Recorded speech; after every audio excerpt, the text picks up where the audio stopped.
Foi em 2000, estamos em 2023, em 2021, no final de ali, setembro, mais ou menos, de 2021, Ainda tava pandemia nessa época, não? não, mas ainda tinham aqueles rigores, algumas medidas. medidas ainda estavam em vigor. A Polícia Federal e a Polícia Civil invadiram um galpão ali nas imediações do Porto de Itaguaí, no Rio de Janeiro, e fizeram dentro desse galpão a apreensão de cerca de 700 quilos de cocaína que estavam sendo inseridas dentro de manga, de fruta, manga, né? Supostamente para serem remetidas para o exterior dentro de contêineres refrigerados, né?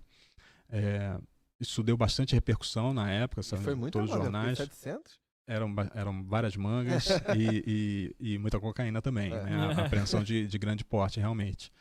E então nós fomos chamados a atuar nesse caso. Esse caso tiveram 3 presos em flagrante, né? E iniciamos, e foi até bem interessante, porque foi aquela história que a gente acabou empregando ali alguns conhecimentos que não são exatamente propriamente do advogado. Assim que a gente tomou conhecimento de como se deu a apreensão, a gente percebeu que teve a atuação da Polícia Federal e da Polícia Civil. Só que elas não estavam atuando em conjunto. Elas chegaram ali de maneira, de certa forma, independente. A Polícia Federal declarou para a mídia, isso tem a ver com aquela situação do marketing institucional, ou seja, através da sua assessoria de comunicação, os órgãos fazem questão de divulgar o trabalho, porque isso faz parte, né, realmente é até um serviço público, de certa forma. Então divulgou que chegou ali através de uma denúncia anônima, né? E, ao mesmo tempo, a Polícia Civil divulgou que já tinha uma investigação ali de muitos meses, né? E por isso que chegaram naquela apreensão.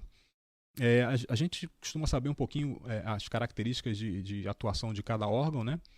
E a gente sabe que, pelo menos, a Polícia Federal ela trabalha muito com essas operações de grande vulto. A maioria dessas grandes operações... O grande vulto. Ou o grande porte. Exato. A gente sabe que a maioria dessas grandes operações são feitas pela Polícia Federal. Até mesmo em razão da atribuição, né? A Polícia Civil, embora também faça grandes operações, também tem um contingente muito grande voltado para o atendimento ao público, né? De crimes que não comportam esse tipo de investigação. Então, de pronto, chamou a nossa atenção o fato da Polícia Federal estar ali através de uma denúncia anônima, né? Fez a gente pensar um pouco, poxa, talvez tenha uma investigação por trás. Outra coisa que chama bastante atenção, que é uma característica das grandes operações e que a gente costuma contestar bastante, é que o órgão que está realizando essa investigação, por vezes, consegue vislumbrar a oportunidade de fazer uma apreensão ou uma prisão, ainda com essa investigação em curso e ainda sem que essa investigação esteja madura para poder ser finalizada. Então, eles se colocam no dilema de ou a gente deixa passar essa apreensão, essa prisão, né? Ou a gente efetua essa apreensão ou prisão e coloca em risco de essa operação ser descoberta.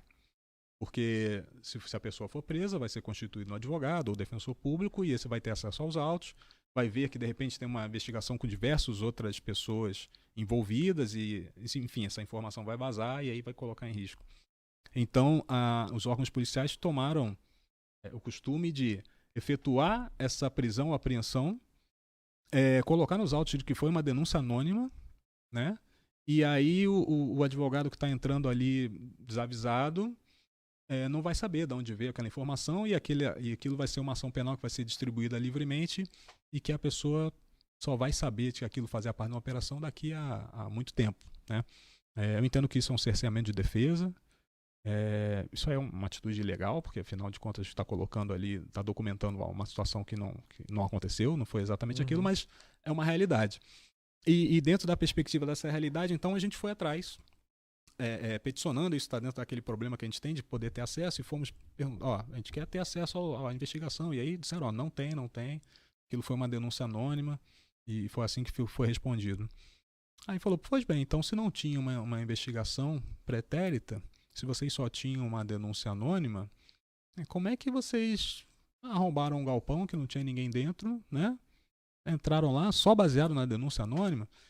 Ou seja, de uns tempos para cá, de uns anos para cá, isso é importante mencionar, o STJ, né, tem tomado uma postura bastante ativa quanto à entrada em domicílio para efetuar a prisão, né?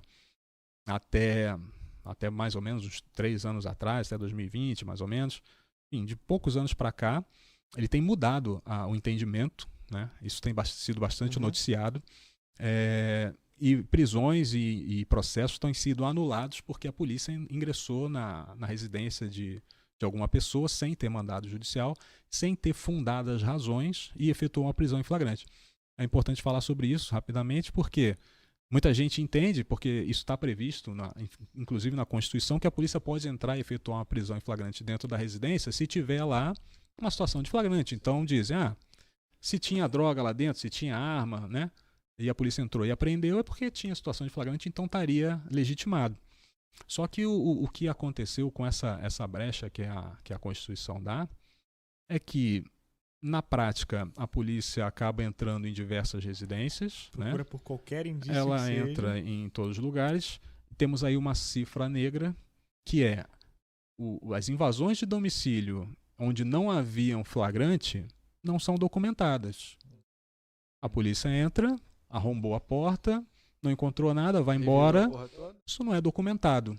E onde foi encontrado alguma coisa é feita a prisão em flagrante. Então fica parecendo que a polícia tem uma bola de cristal e acerta todas as vezes.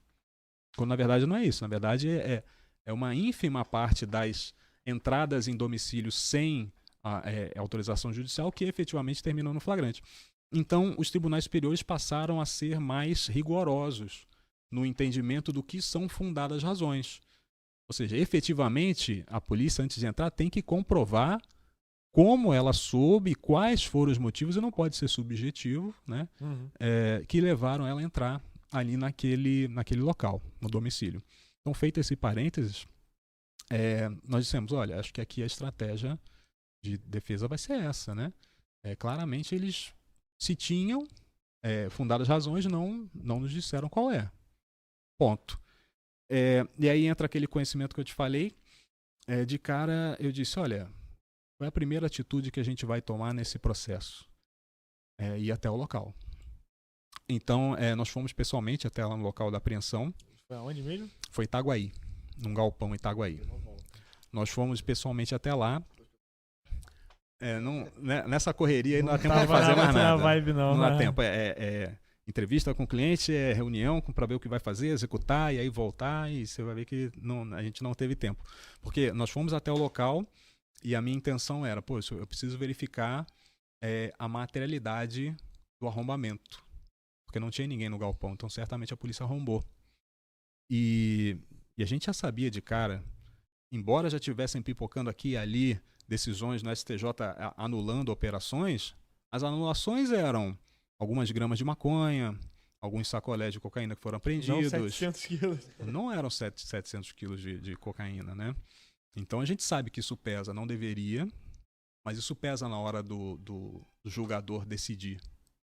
Então imaginamos o seguinte, olha, hoje a gente tem que vir com uma carga probatória muito grande para não deixar dúvidas de que aquela ação foi ilegal, né? Ou a gente não vai conseguir convencer ninguém a reconhecer uma nulidade que era clara, né? Uma ilegalidade que era clara, violação de domicílio. Então eu fui lá para verificar e dava para verificar. Teve lá um pé na porta, teve lá um cadeado que tinha sido estourado. A gente viu, temos aí a materialidade. Como é que a gente vai formalizar isso? Vamos pedir uma perícia. Né? Vamos fazer uma perícia particular mesmo. Esse local, ele estava fechado de alguma forma? Devia estar trancado, né? Ele estava... a polícia chegou lá, arrombou e ficou do jeito que estava. Ninguém mais apareceu, né? Então vamos lá fazer a perícia. Contratamos um perito particular. É muito legal falar sobre isso. Hoje tem um provimento da OAB que permite... Mas na verdade dá para se entender que dentro da ampla defesa, né? O advogado pode tomar todas as atitudes dentro do que é lícito, dentro do que é legal, para poder comprovar a tese e, se for necessário, comprovar ali o que ele pretende dentro do processo. Mas hoje tem um provimento da OAB que permite que seja levada a termo a investigação defensiva, né? Então isso estaria dentro do que seria mais ou menos uma investigação defensiva, ou seja, a gente conseguiu um assistente técnico, que é um perito, levamos ele lá, e ele é um engenheiro, então ele descreveu, né, o local, até mesmo que a gente precisava caracterizar de que aquilo era um local de trabalho. Aquele galpão era feito para trabalhos do porto, né, relacionados à atividade portuária. Então, o perito caracterizou isso tudo. Isso gerou um laudo que constatou a materialidade do arrombamento. E com base nesse laudo a gente entrou com um habeas corpus, logo no início da ação penal, para o Tribunal Regional Federal aqui da 2ª Região. Foi um julgamento bastante difícil, teve bastante discussão dos desembargadores. Mas no final nem foi por unanimidade, foi por 2 votos a 1. A gente conseguiu emplacar essa tese e a ação penal foi anulado o flagrante, né, a apreensão e, por consequência, em razão da teoria dos frutos da árvore envenenada, todas as provas e os réus foram colocados em liberdade e o processo foi trancado, né?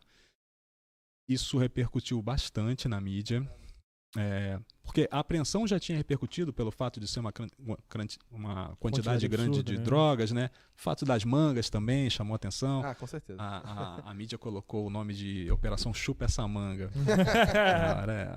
A imprensa tem essa criatividade. Cheira essa manga, né? Chupa essa manga. Então, quando teve então essa anulação, repercutiu mais ainda. Na época, o presidente da República da época chegou a comentar isso em entrevista em rede nacional, que achava um absurdo, né? Enfim, isso foi bastante comentado, teve bastante repercussão, só que a história não terminou por aí.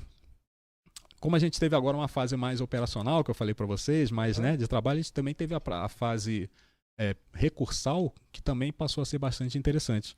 O Ministério Público recorreu, o Ministério Público Federal. Esse tema chegou no STF. O STF, através de uma decisão monocrática, inicialmente não negou seguimento, mas depois a turma acabou reconhecendo e reverteu essa decisão. Então, a prova que era ilícita voltou a ser lícita e o processo foi reinaugurado. Quanto tempo faz isso? Isso foi no ano passado. Os réus foram presos de novo? Os réus não foram presos por causa disso, mas acabou sendo deflagrada aquela operação que inicialmente disseram que não existia, né? Acabou sendo deflagrada e eles foram presos naquilo, mas a gente também está trabalhando lá e eu acho que lá também vai ter um desfecho positivo. Mas aí está a importância também do advogado criminalista ser persistente, né? Não pode desanimar. Então, a gente não, mesmo com a decisão no STF, a gente não desistiu, em momento nenhum a gente achou que o caso tivesse perdido. Por via de embargo de declaração, a gente conseguiu comprovar que já havia tido trânsito em julgado, que aquela decisão envolvia a quebra da coisa julgada, e o próprio relator que tinha, quem passou a ser o relator, que foi o relator do voto vencido, que tinha dado, eu prefiro até nem comentar, porque eu sei que gera muito, dar o nome dos jogadores, gera muita pressão, acho que não é bem por aí, gera pressão de pessoas que nem entendem exatamente a função e como se fundamentou aquela decisão, mas está na mídia aí, quem quiser procurar, quem tiver interesse em estudar sobre o caso, vai conseguir achar com facilidade. Mas a gente conseguiu convencer até mesmo o ministro que tinha dado aquela decisão de que realmente a coisa julgada já tinha ocorrido e houve a reversão da reversão e aí a prova passou a ser ilícita novamente e conseguimos afastar completamente a responsabilidade naquele caso. Fizemos valer aí o devido processo legal. Sacada, hein? E foi muito bacana. Foi um dos últimos acontecimentos assim, do escritório que foi bastante legal.